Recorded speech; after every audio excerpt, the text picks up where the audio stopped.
Okay, hi there YouTube. This is Cage again for Prepper Madness.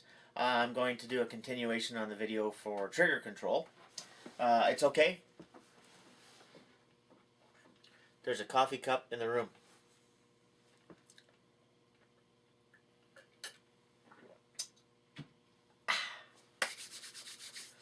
Trigger control is one of the 5 fundamentals of marksmanship. And so there's steady position, sight picture, breathing control, trigger control, and follow through. And I plan on doing videos on all of them, and I just decided to start out with trigger control. And I'm not doing the basics of trigger control and doing a full tutorial because there's so many good videos on YouTube already, guys and gals doing really good videos on that. So I encourage you to go find those and watch a few of them and get some different takes on it.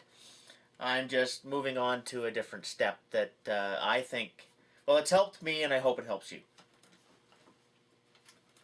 Alright, so here's the pellet gun with the really heavy trigger and the little laser on it, and there's nothing in it. So I can bang away and point it at stuff and nobody's getting hurt. Alright, so back to trigger control. So I showed you in video 1 getting the laser turned on, picking a point not too far away, pulling straight back, watching the laser, not the sights, and not a death grip, just a good grip, and just pull straight back and try and keep it from moving as little as possible. And then switching to a full grip and going faster. And that's way too much movement, by the way. Translated out at 30 feet and 30 yards, that's a lot of movement. So now you got to work on it, right? This thing has a super heavy trigger. The reason I use this is because it's like 11 or 12 pounds. It's just insane.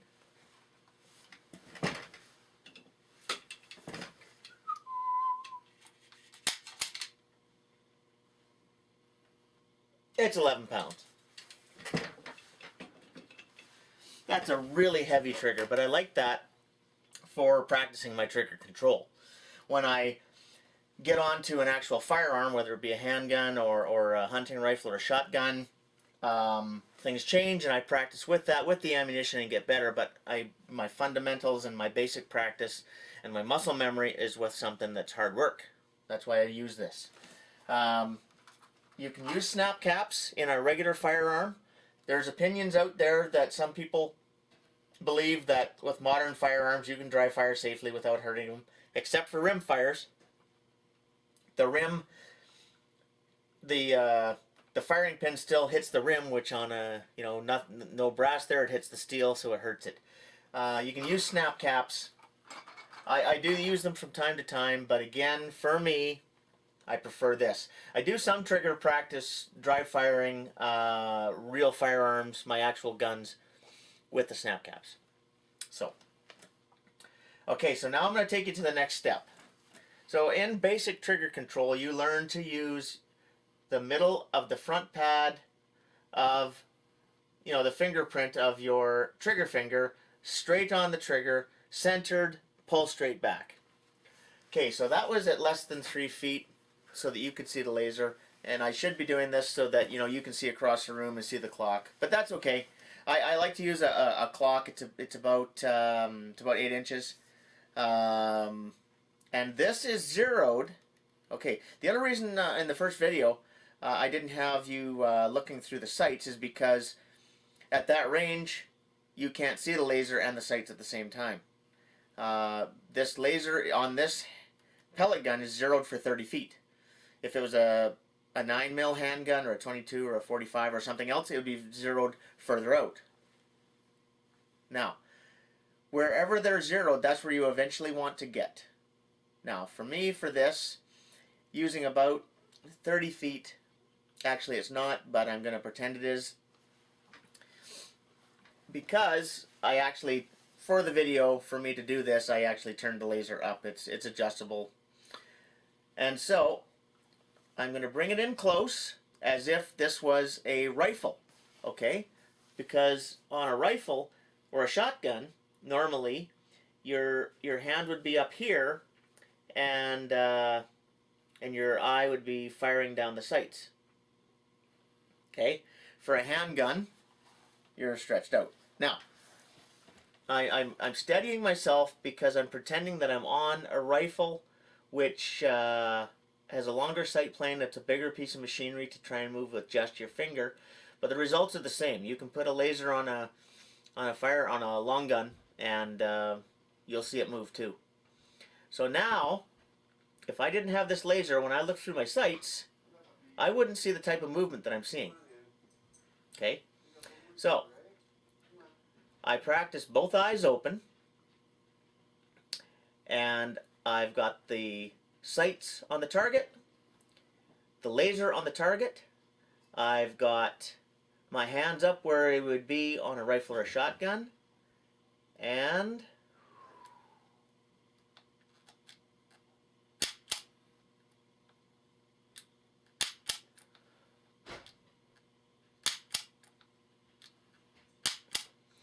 then I'll switch to pistol.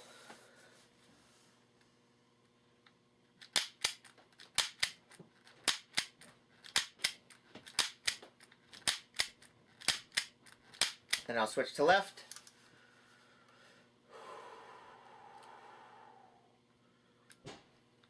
And I'm using both eyes open. And because on a pistol, you're concentrating on the front sight, you want both eyes open. That's why most pistols have big blocky sights. Is because you want to see what's going on around you. In a gunfight, you have to know everything around you. Okay? When you're just out hunting, you can do this and just concentrate on what it is, because, well, there might not be stuff coming the other way. Now, let's hope it don't get to that. And I'm, basically, honestly, for prepping, really, yes, you should do security and battle rifle and all these things, but honestly, it's going to be, hunting to keep you alive. And that's what you need to concentrate on. That's what you need to get good at. And you can practice the other stuff later. So, both eyes open. And this will, when I get on a rifle and I'm looking down the sights through a scope or whatever, same with a shotgun. Shotgun's both eyes open for me. Other people, they don't. It's your way of doing things. When you're peeking through a scope, yeah, there's a lot of guys that keep both eyes open. Again, it doesn't work for me. So I just don't do it. Okay, so, but again, sights on it, and there is the laser, and I'm in control. And then I switch to a pistol grip, and also too for me, I switch to a Packmeyer grip quite often because I do shoot revolvers. So I'll try that.